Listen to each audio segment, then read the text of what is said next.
Good morning बच्चों। तो आज है कक्षा 12 का बायोलॉजी विषय का चैप्टर नंबर 7, ठीक है, जिसका नाम है मानव स्वास्थ्य एवं रोग। ठीक है, इस चैप्टर में हम आपको जितने भी शॉर्ट क्वेश्चंस बन सकते हैं बोर्ड में, बड़े सारे क्वेश्चनों को बता देंगे और आप उनको एक बार पढ़ के जाएं अच्छे से। ठीक है, वीडियो शुरू करने से पहले वीडियो को सब्सक्राइब करो, चैनल को सब्सक्राइब करो और वीडियो को शेयर, ठीक है, सब्सक्राइब ज़रूर करना है। और इस चैप्टर से संबंधित किसी भी प्रकार की समस्या आने पर आप हमारे टेलीग्राम चैनल पर मैसेज कर सकते हो, उसका लिंक वीडियो में है। ठीक है, पहला क्वेश्चन देखते हैं। पहला क्वेश्चन है, आपको सूची 1 को सूची 2 से मिलान करना है। ठीक, तो देखो, फाइलेरिसिस जो रोग होता है, ठीक, वो किसके कारण होता है? तो देखो, बाउचेरिया ब्रैंकफटाई के कारण। ठीक, अब है दूसरा है अमीबोइसिस, इंग्लिश में बोलेंगे इसको अमीबोइसिस। ठीक है, अमीबोइसिस रोग जो होगा ना, वो किसके कारण होगा? एंट अमीबा हिस्टलिटिका। ठीक है, निमोनिया जो रोग होगा, ठीक है, निमोनिया जो रोग होगा ना, कौन सा तीसरा? सी में निमोनिया। सी में जो निमोनिया रोग होगा वो होगा हीमोफिलस इन्फ्लुएंजा के कारण। किसके कारण? Haemophilus influenza. और रिंग वर्म जो होगा वो किसके कारण होगा? ट्राइकोफाइटोन के कारण। ठीक है, तो इसमें ऑप्शन कौन सा आ जाएगा? ए। ठीक, दूसरा जो क्वेश्चन है वो है रोगों का निम्नलिखित में से कौन सा समूह जीवाणुओं द्वारा संक्रमित होता है? ठीक है, तो कौन सा होगा? टिटनेस और गलसुआ, ये आयोडीन की कमी से होगा, तो बैक्टीरिया इसमें ही नहीं। हर्पीस है वायरस के कारण होगा, तो ये भी नहीं है। टाइफाइड और चेचक, ये वायरस के कारण होगा, ये भी नहीं है। तो टिटनेस और हैजा दोनों, ये विब्रियो के कारण और ये टिटेनी वायरस के कारण। ठीक है, तो सी ऑप्शन हो जाएगा इसमें। अब क्वेश्चन नंबर है 3, निम्नलिखित में से कौन सा रोग प्रोटोजोआ के कारण होता है? तो निम्नलिखित में से कौन सा जो प्रोटोजोआ के कारण होगा? इन्फ्लुएंजा, ये नहीं होगा। उसके बाद में ब्लास्टोमाइकोसिस, ये नहीं होगा। सिफिलिस, ये नहीं होगा। कौन सा होगा? बेबेसियोसिस, किसके कारण होगा? प्रोटोजोआ के कारण। क्वेश्चन नंबर 3 है, प्लाज्मोडियम की साइजोंट अवस्था मानव में है। ठीक है, कौन सी है? इरिथ्रोसाइट एवं यकृत कोशिकाओं में। कहाँ पे होती है? इरिथ्रोसाइट मतलब आरबीसी। कहाँ? आरबीसी। आरबीसी का दूसरा नाम क्या है? इरिथ्रोसाइट। और लिवर सेल दोनों में होगी। फिर है टाइफाइड बुखार खालिस्तान होता है। टाइफाइड जो बुखार होगा वो किसके द्वारा होगा? तो साल्मोनेला टाइफी द्वारा। साल्मोनेला टाइफी, और लिख लेना साल्मोनेला का क्या लिखोगे? टाइफी बैक्टीरिया के कारण। कौन से बैक्टीरिया के कारण होता है? साल्मोनेला टाइफी बैक्टीरिया के कारण। ठीक है, फिर है विडाल टेस्ट। जो विडाल टेस्ट होगा ना, वो टाइफाइड के लिए होता है। किसके लिए? टाइफाइड बुखार या ये टाइफाइड या मियादी बुखार, हिंदी में क्या बोलेंगे? मियादी बुखार। ठीक है, फिर है chapter number question number 7। Question number 7 में क्या है? प्लाज्मोडियम का गतिशील जाइगोट युग्मनज किस में पाया जाता है? जो प्लाज्मोडियम का जो गतिशील युग्मक होगा वो किस में पाया जाएगा? मानव की लीवर में। कहाँ पर? सॉरी, ओहो, गतिशील तो कहाँ पाया जाएगा? मानव एनाफिलीज के आहार नाल में। मादा एनाफिलीज में मच्छर होता है, उसकी आहार नाल में क्या पाया जाता है? गतिशील जाइगोट।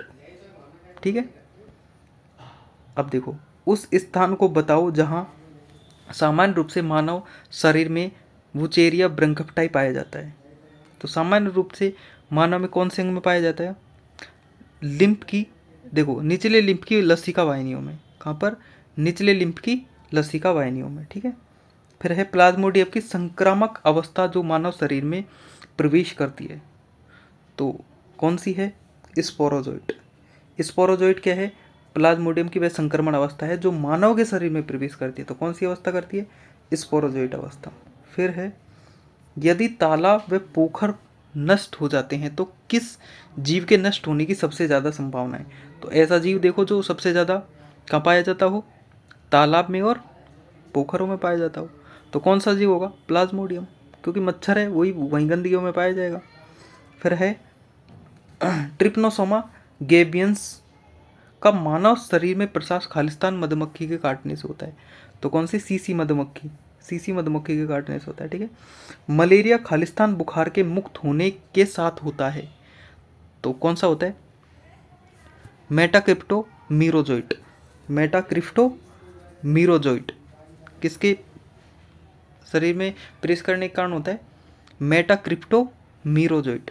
क्या लिखोगे? Meta crypto merozoite. ठीक है। फिर है प्लाज्मोडियम वाइवेक्स मलेरिया परजीवी के जीवन चक्र का वह कौन सा भाग है जो मादा एनाफिलीज में संपन्न होता है, उसे खालिस्तान चक्र कहते हैं, तो उसे कहते हैं लैंगिक चक्र। क्या कहेंगे? लैंगिक चक्र।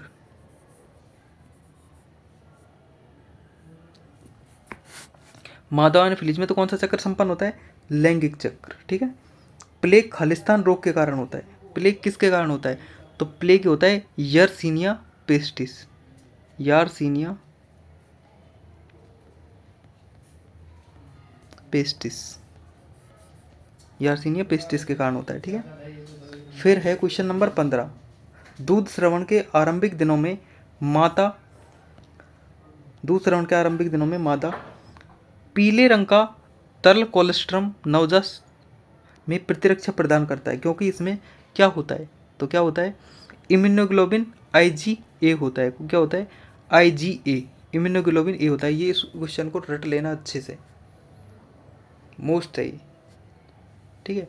जो प्रसव क्रिया के बाद पहला मादा में जो दूध निकलता है येलो कलर का, वो बच्चे के लिए इम्पोर्टेंट क्यों होता है? बहुत ज़्यादा उसको प्रिस्क्रिब करते हैं डॉक्टर। क्यों? क्योंकि उसमें क्या होता है? IgA, इम्यूनोग्लोबिन ए। क्या होता है? इम्यूनोग्लोबिन ए। ठीक है। फिर है हमारे शरीर में एंटीबॉडीज खालिस्तान के सम्मिश्रण से बने होते हैं। ठीक है। तो किससे बने होते हैं? एंटीबॉडी किसकी बनी होती है? ग्लाइकोप्रोटीन की। किसकी? ग्लाइकोप्रोटीन। ऐसे ग्लाइकोप्रोटीन नहीं लिखते, वैसे ग्लाइको कैसे लिखा जाता है देखो,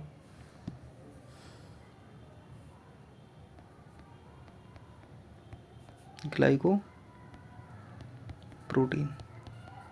आप एक एक बात को पकड़ लेते हो ना, इसलिए लिखा है। ठीक है। फिर है स्मैक नामक ड्रग पोस्ता पादप के किस भाग से निकाला जाता है? तो किससे भाग निकाला जाता है? लेटेक्स से। किससे? लेटेक्स, उसके द्रव से। LSD प्रकार की औषधि है, LSD किस प्रकार की औषधि है? तो कौन सी है? विभ्रामक। कौन सी है? विभ्रामक। ठीक है। फिर है यकृत का सिरोसिस रोग खालिस्तान के लगातार सेवन करने के कारण होता है।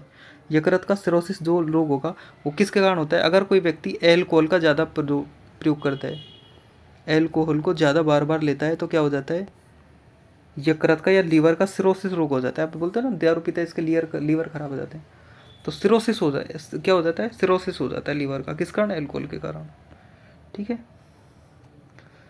फिर क्या है? स्वास्थ्य क्या है? WHO के अनुसार मानव का शारीरिक, मानसिक, ठीक है, और पारिवारिक दृष्टि से स्वस्थ रहना ही क्या है? स्वास्थ्य कहलाता है। संक्रामक रोग से क्या है? ऐसे रोग जो वायु या किसी माध्यम के द्वारा एक व्यक्ति से दूसरी व्यक्ति तक पहुंच जाते हैं, संक्रामक रोग कहलाते हैं। निम्नलिखित के रोगकारों के नाम लिखिए। मलेरिया का मैंने लिखा बता दिया ऊपर अच्छे से। हाथी पील पाँव का फर्स्ट क्वेश्चन में था। सामान्य जुकाम का ये भी फर्स्ट क्वेश्चन में था। ठीक है। आगे बात समझ में? ये इसका वायरस है। ठीक है। हाथी पील पाँव का इसका कौन सा था? मलेरिया का अच्छे से आया, 3-4 बार जिक्र हो गया मलेरिया वाले का। अपने आप देखो, ध्यान से पढ़ो तो समझ आएगा।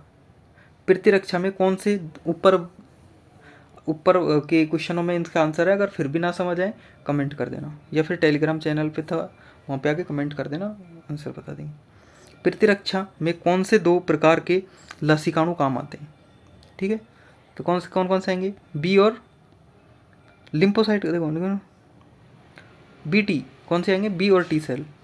प्लाज्मा कोशिका किसे कहते हैं? ठीक है। रक्त का वह अवशेषी भाग जहाँ पर एंटीबॉडीज पाई जाती हैं प्लाज्मा कहलाता है।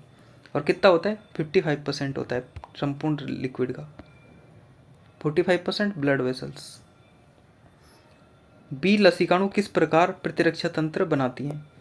बी लसीकाणु ग्लाइकोप्रोटीन का निर्माण करके या एंटीबॉडी का निर्माण करके हमारे शरीर को स्वस्थ रखती हैं। क्या करके? ग्लाइकोप्रोटीन या एंटीबॉडी। एंटीबॉडी क्या है? ग्लाइकोप्रोटीन है। ठीक है, तो किसका निर्माण कर लेती हैं? एंटीबॉडी का या ग्लाइकोप्रोटीन का। ठीक है, फिर है एलर्जी का एक उदाहरण बताओ। सामान्य जुकाम, बार बार छींक आना, ठीक है, चेहरे पे दाग फट, ये सब किसके हैं? एलर्जी का। आराम से बता दोगे तो तुम एक्सपर्ट हो। सबको हुई होगी ज़िंदगी में एक बार, एक ना एक बार तो एलर्जी। ठीक है, फिर है प्राथमिक लसिकांगों के नाम लिखिए। अब देखो, उन लसिकांगों के नाम लिखने हैं जिसमें किसका? लसिकाणुओं का निर्माण होता है, उसको बोलते हैं प्राथमिक। जिनमें मैच्योरेशन होता है वो होता है सेकेंडरी। ठीक है, तो किसमें होता है? लिवर। फिर है इंटरफेरॉन क्या है? तो देखो, देखो, जब कि कोई कोशिका वायरस से संक्रमित हो जाती है तो वो आसपास की कोशिकाओं के बचाव के लिए एक विशेष प्रकार का द्रव स्रावित करती है, उसको बोलते हैं इंटरफेरॉन। और वायरस से संक्रमित कोशिका कौन सी करती है? Alpha interferon. ठीक है, एल्फा इंटरफेरॉन का। स्व प्रतिरक्षा के दो उदाहरण दीजिए। स्व प्रतिरक्षी रोग।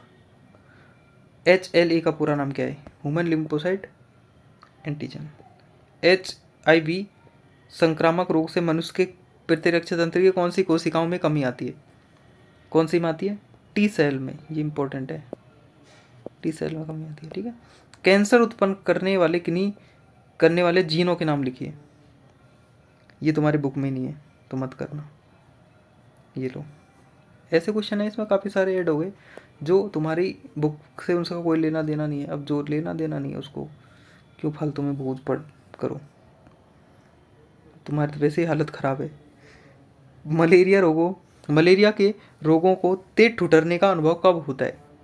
ठीक है, जब आरबीसी का विस्फोटन होता है, जब प्लाज्मोडियम आरबीसी को फाड़कर बाहर निकलता है तो जैसे ही वो फटती है तो तेज ठंड के साथ बुखार होता है, उसको बोलते। ठीक है, LSD का फुल फॉर्म क्या है? लिखना। NaCO का फुल फॉर्म क्या है? लिखना। ठीक है,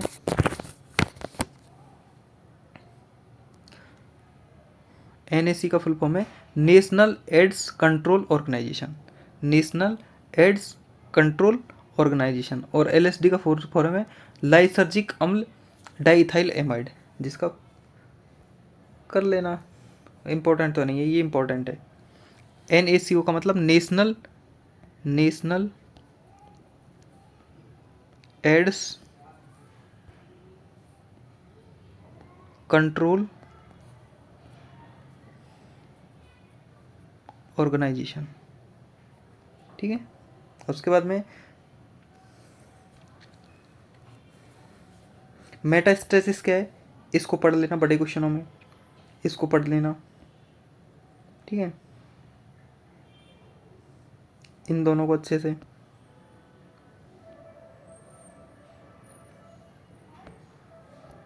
इनको एक बार ध्यान से, इनका कौन कौन सा भाग काम का है, कौन कौन से भाग से निकाले जाते हैं, ठीक है, ये देख लेना है। और ये वाला, और एड्स और कैंसर। ठीक, देखो इनकी डेफिनेशन याद कर लेना। केवल क्या करोगे? केवल टीकाकरण की डेफिनेशन, प्रतीक्षा को छोड़ो, बाढ़ में जान दो। टीकाकरण की केवल क्या? केवल और केवल परिभाषा। कैंसर को पूरा याद करोगे, एड्स को पूरा याद करोगे, दोनों में से, या फिर एक ये सी 50, 49, 48 और एक और क्वेश्चन था सहज और निष्क्रिय प्रतिरक्षा। इन तीनों में से एक बड़ा क्वेश्चन आएगा। ठीक है, आई बात समझ में? चार देखो, एक ये क्वेश्चन, 2 और 3, तीन क्वेश्चनों में से एक बड़ा क्वेश्चन 101% आएगा, लिख के रख लेना। ठीक है, इनसे बाहर नहीं जाएगा।